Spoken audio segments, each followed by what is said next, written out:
Good evening, my friends.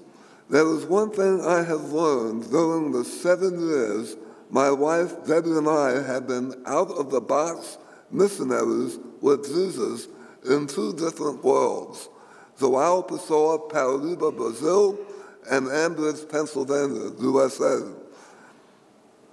I'm sorry, I forgot. If this is the only mistake I make, we'll be fine. The middle school kids are released right now. Thank you.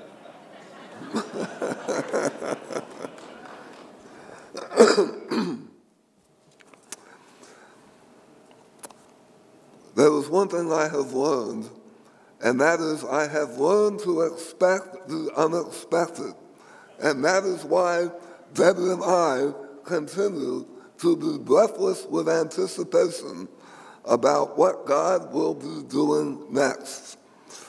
This year, 2013, has marked or will mark the following anniversaries in our journey with Jesus. 39 years of marriage, 10 years that I have been cancer-free. It is a miracle.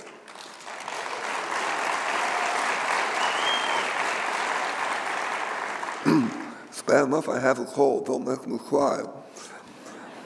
It is a miracle that I am able to stand here before you, free of cancer, to talk about the miraculous redemption, healing, and grace of God without a tongue.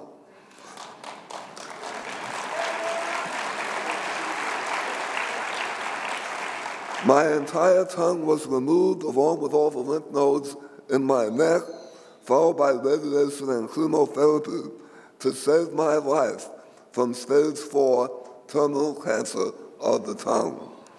We are also marking 7 years of part-time missionary ministry in Brazil, and for me 5 years as a priest in God's one holy Catholic and Apostolic Church. 5 years that Debbie and I have been part-time associate missionaries with SAMS USA in Brazil. 2013, we will mark yet another milestone in our journey with Jesus. This Lenten season was a time of silence, prayer, and waiting on the Lord for guidance on our next chapter as missionaries in Northeast Brazil in the Anglican Church Diocese of Recife. We have reached an exciting decision. We are excited to mark the Lenten season of 2013 as our new beginning and placing our focus on full-time ministry in Brazil.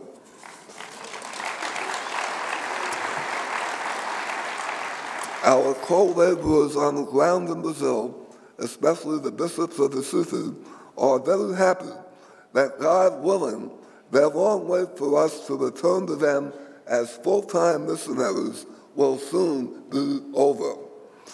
God willing, and with your help, we expect to have all of our financial support in place to return to Brazil as full-time missionaries within the next 6 to 12 months. There are 2 people here at this conference who continue to play a vital role in my spiritual formation. My diocesan bishop in the Anglican Diocese of Pittsburgh, Archbishop Bob Duncan, and the bishop to whom I report when I am in Brazil, a suffragan bishop in the Diocese of Recife, Bishop Flavio Suarez. I thank my Lord, Savior, and friend, Jesus Christ, for them, and I love you both. During our August, September mission trip to Brazil in 2011, I was not expecting the unexpected when a dear friend and colleague invited me to preach at the Pro Cathedral in the state capital of Paraíba, Brazil. My friend knew if my schedule was open, I would say yes. I was caught by surprise when he reminded me that the Sunday I had agreed to preach on was not only September 11th, 2011, but it was the 10th anniversary of the historic, tragic, and deadly terrorist attack on the United States by the Islamic militant group Al-Qaeda. The lectionary gospel for that Sunday just happened to be Matthew 18, the parable of the unforgiving servant. I do not know how the media covered the 10th anniversary in the United States, but in Brazil, for the entire week leading up to the anniversary, the media broadcast 24/7 the images of the attack. For me and Debbie, it was like it was happening all over again. My dear friend already knew that my younger brother Barry was killed in the attack on the World Trade Center in New York City that fateful day. While the North Tower of the World Trade Center was on fire, Barry was able to reach his wife on his cell phone from the 90th floor of the South Tower. During this conversation with his wife, Barry saw the jet strike his building a few floors below. 9/11 was not only deadly and tragic for my family and for thousands of others, 9/11 changed our lives forever. Time will not permit me to deliver the sermon about forgiveness I gave on the 10th anniversary of 9/11, after which people accepted Christ for the first time. But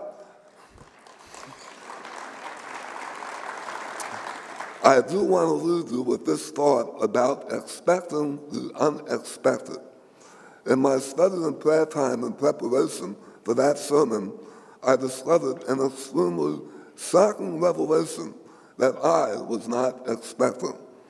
The parable of the unforgiving servant was less about forgiveness in the life of a community of faith and more about the lasting pain of individual personal bitterness.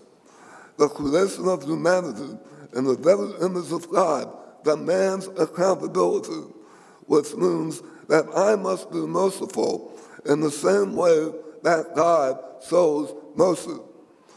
Because I must ask God for forgiveness of a debt so large that I will never be able to pay it back, I must ask myself this question: to what extent do I extend mercy to others who have wronged me, especially these Islamic militants who murdered my brother?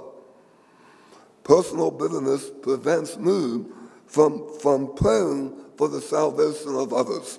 It only causes me to wish others harm. My flesh encourages and wants to hold on to my personal bitterness. When I said yes to God and accepted Jesus Christ as my Lord and Savior, I received a gift from God on the authority of Jesus Christ. I received forgiveness for all my sins.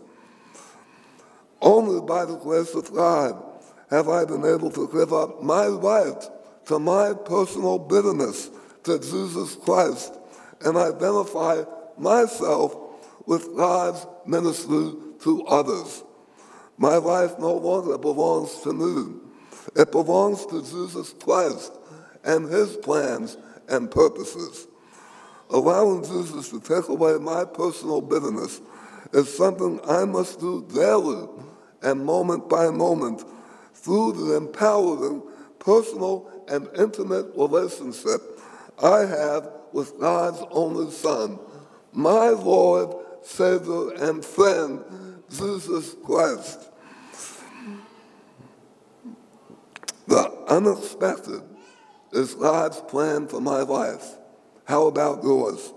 Only with a life hidden with Christ in God can Debbie and I put all that we possess, even our very lives, at risk to serve God alongside our brothers and sisters wherever we are sent, that all may have the opportunity to hear the gospel of peace and confess that Jesus Christ is Lord.